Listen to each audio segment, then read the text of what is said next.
佐藤和夫動画チャンネルです。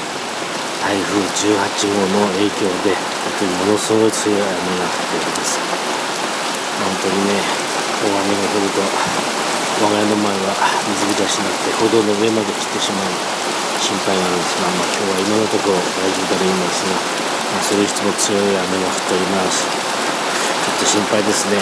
お昼頃が一番強くなりそうでありますが、本当に被害が最小限であることを願うばかりです。